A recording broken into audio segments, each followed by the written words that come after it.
Hey guys, Danny Johnson here, and almost 2 years ago I installed the Suncast BMS8100 shed, and so we're going to give you pretty much a 2-year review on it. So it has held up very well. I'm very happy with it. There are a few things that are showing its age, including the first being the windows. As you see, they have definitely faded a bit and got kind of nasty looking.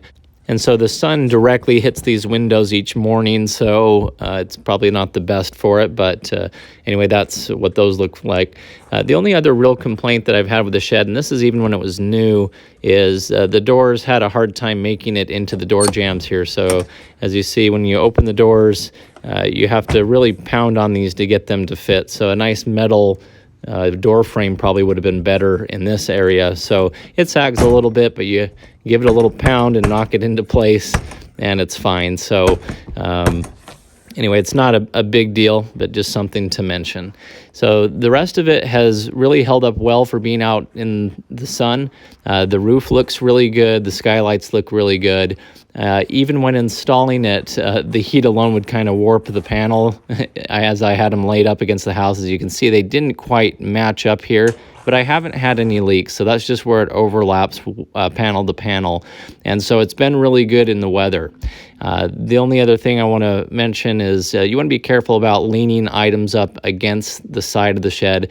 It's not too bad on this side, but if you have something heavy that's leaning, then the walls can tend to bow a little bit, and that's to be expected. There's nothing wrong with the shed for that, but just wanted to mention that. So I've even leaned up some tires and other things on the outsides of the walls to kind of give it some more support if I have something heavy on the inside.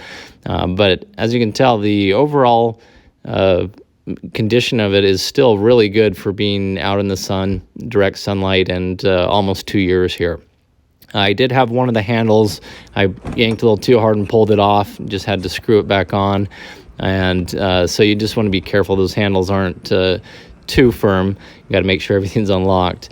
Inside the shed, please, I apologize for all the junk that's in here. That's what a shed's for. But the floor has really held up well. I haven't had any problems with it. And being on a cement pad, I think that's really helped. But even putting some things down like this that I probably shouldn't have, that I've poked into it, it's held up really well. I don't have any separation or anything like that. And so going up the walls, they look really good too. All the framework, there's some cracks. It is a shed, but I haven't had water getting in, so it's been really good in the weather. We haven't had a lot of rain, but when it rains, it pours. But all the structure here is still looking really good for the roof, and I'm really happy with how it's held up. So check the video description if you want to see the full install step-by-step on this shed. I have that on the channel as well.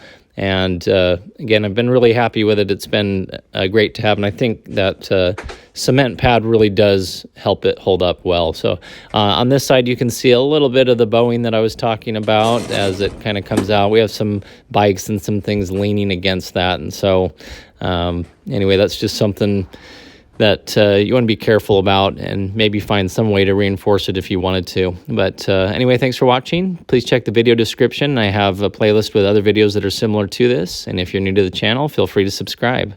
Thanks, guys.